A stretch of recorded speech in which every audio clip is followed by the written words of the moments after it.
Juges chapitre 11. Jephthé, le Galaadite, était un vaillant héros. Il était fils d'une femme prostituée et c'est Galaad qui avait engendré Jephthé. La femme de Galaad lui enfanta des fils qui, devenus grands, chassèrent Jephthé et lui dirent « Tu n'hériteras pas dans la maison de notre père, car tu es fils d'une autre femme. » Et Jephthé s'enfuit loin de ses frères, et il habita dans le pays de Tob. Des gens de rien se rassemblèrent auprès de Jephthé, et ils faisaient avec lui des excursions. Quelque temps après, les fils d'Ammon firent la guerre à Israël. Et comme les fils d'Ammon faisaient la guerre à Israël, les anciens de Galaad allèrent chercher Jephthé au pays de Tob. Ils dirent à Jephthé, « Viens, tu seras notre chef, et nous combattrons les fils d'Ammon. » Jephthé répondit aux anciens de Galaad, « N'avez-vous pas eu de la haine pour moi et ne m'avez-vous pas chassé de la maison de mon père? Pourquoi venez-vous à moi maintenant que vous êtes dans la détresse? » Les anciens de Galaad dirent à Jephthé, « Nous revenons à toi maintenant, afin que tu marches avec nous, que tu combattes les fils d'Ammon et que tu sois notre chef, celui de tous les habitants de Galaad. » Jephthé répondit aux anciens de Galaad, « Si vous me ramenez pour combattre les fils d'Ammon et que l'Éternel les livre devant moi, je serai votre chef. » Les anciens de Galaad dirent à Jephthé, « Que l'Éternel nous entende et qu'il juge si nous ne faisons pas ce que tu dis. » Et Jephthé partit avec les anciens de Galaad. Le peuple le mit à sa tête et l'établit comme chef. Et Jephthé répéta devant l'Éternel, à Mitzpa, toutes les paroles qu'il avait prononcées. Défaite des Ammonites. Jephthé envoya des messagers au roi des fils d'Ammon pour lui dire, « Qu'y a-t-il entre moi et toi que tu viennes contre moi pour faire la guerre à mon pays? » Le roi des fils d'Ammon répondit aux messagers de Jephthé, « C'est qu'Israël, quand il est monté d'Égypte, s'est emparé de mon pays depuis l'Arnon jusqu'au Jabbok et au Jourdain.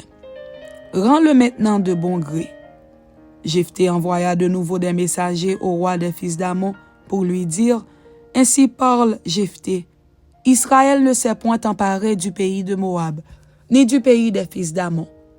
Car lorsqu'Israël est monté d'Égypte, il a marché dans le désert jusqu'à la mer Rouge, et il est arrivé à Kadès. » Alors Israël envoya des messagers au roi d'Édom pour lui dire, « Laisse-moi passer par ton pays. » Mais le roi d'Édom n'y consentit pas.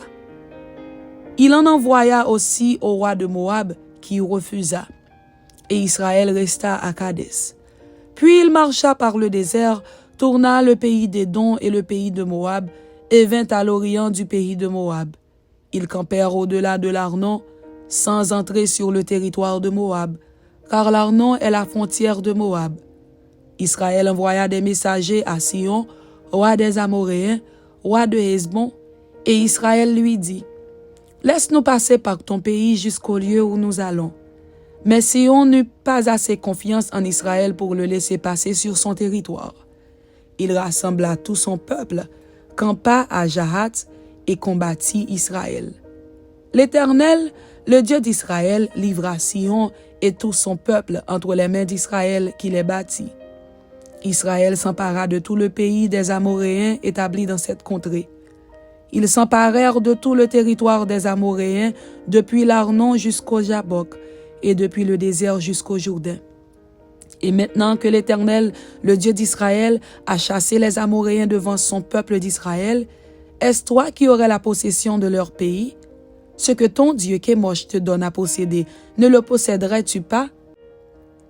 Et tout ce que l'Éternel notre Dieu a mis en notre possession devant nous, nous ne le posséderions pas? Vaux-tu donc mieux que Balak, fils de Tsippor, roi de Moab? A-t-il contesté avec Israël ou lui a-t-il fait la guerre? Voilà 300 ans qu'Israël habite à Hesbon et dans les villes de son ressort, à Aroër et dans les villes de son ressort, et dans toutes les villes qui sont sur les bords de l'Arnon. Pourquoi ne les lui avez-vous pas enlevés pendant ce temps-là? Je ne t'ai point offensé, et tu agis mal avec moi en me faisant la guerre. Que l'Éternel, le juge, soit aujourd'hui juge entre les enfants d'Israël et les fils d'Amon. » Le roi des fils d'Amon n'écouta point les paroles que Jephthé lui fit dire.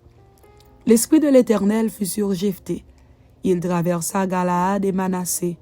Il passa à Mitzpé de Galaad, et de Mitzpé de Galaad, il marcha contre les fils d'Amon. Jephthé fit un vœu à l'Éternel et dit, « Si tu livres entre mes mains les fils d'Amon, quiconque sortira des portes de ma maison au-devant de moi, à mon heureux retour de chez les fils d'Amon, sera consacré à l'Éternel, et je l'offrirai en holocauste. » Jephthé marcha contre les fils d'Amon, et l'Éternel les livra entre ses mains. Il leur fit éprouver une très grande défaite, depuis Aroër jusque vers Minite, espace qui renfermait 20 villes, et jusqu'à Abel-Kéramim. Et les fils d'Amon furent humiliés devant les enfants d'Israël. La fille de Jephthé. Jephthé retourna dans sa maison à Mitzpa, et voici, sa fille sortit au-devant de lui avec des tambourins et des danses. C'était son unique enfant. Il n'avait point de fils et point d'autre fille. Dès qu'il la vit, il déchira ses vêtements et dit, « Ah, ma fille, tu me jettes dans l'abattement. Tu es au nombre de ceux qui me troublent. J'ai fait un vœu à l'Éternel, et je ne puis le révoquer. » Elle lui dit, « Mon père, si tu as fait un vœu à l'Éternel, traite-moi selon ce qui est sorti de ta bouche. Maintenant que l'Éternel t'a vengé de tes ennemis, des fils d'Amon. » Et elle dit à son père, « Que ceci me soit accordé. Laisse-moi libre pendant 2 mois. Je m'en irai, je descendrai dans les montagnes et je pleurerai ma virginité avec mes compagnes. » Il répondit, « Va. » Et il la laissa libre pour 2 mois. Elle s'en alla avec ses compagnes et elle pleura sa virginité sur les montagnes.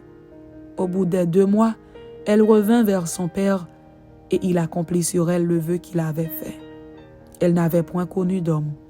Dès lors s'établit en Israël la coutume que tous les ans les filles d'Israël s'en vont célébrer la fille de Jephthé, le Galaadite, 4 jours par année.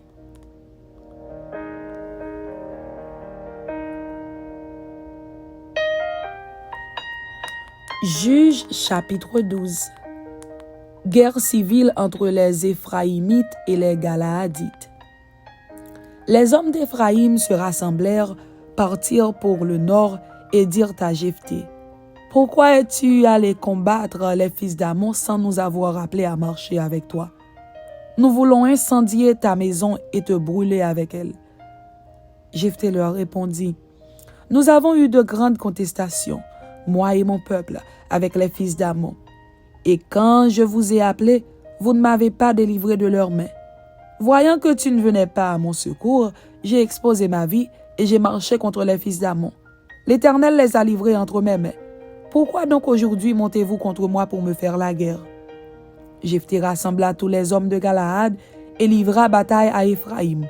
Les hommes de Galaad battirent Éphraïm, parce que les Éphraïmites disaient, « Vous êtes des fugitifs d'Éphraïm. » Galaad est au milieu d'Éphraïm, au milieu de Manassé. Galaad s'empara des gués du Jourdain du côté d'Éphraïm.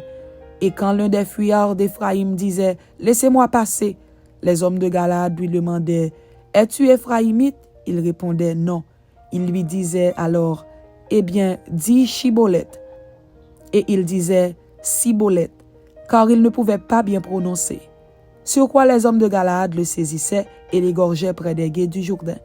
Il périt en ce temps-là 42 000 hommes d'Éphraïm. Jephthé fut juge en Israël pendant 6 ans.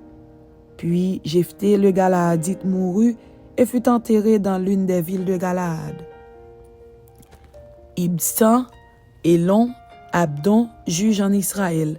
Après lui, Ibsan de Bethléem fut juge en Israël. Il eut 30 fils, il maria 30 filles au dehors, et il fit venir pour ses fils 30 filles du dehors. Il fut juge en Israël pendant 7 ans. Puis Ibsan mourut et fut enterré à Bethléem. Après lui, Élon de Zabulon fut juge en Israël. Il fut juge en Israël pendant 10 ans. Puis Élon de Zabulon mourut et fut enterré à Ajalon, dans le pays de Zabulon. Après lui, Abdon, fils d'Hillel, le Piratonite, fut juge en Israël. Il eut 40 fils et 30 petits-fils, qui montaient sur 70 anneaux. Il fut juge en Israël pendant 8 ans. Puis Abdon, fils d'Hillel, le Piratonite, mourut et fut enterré à Piraton, dans le pays d'Éphraïm, sur la montagne des Amalécites. Amen. C'était Juges chapitre 11 et Juges chapitre 12. Que Dieu vous bénisse. Amen.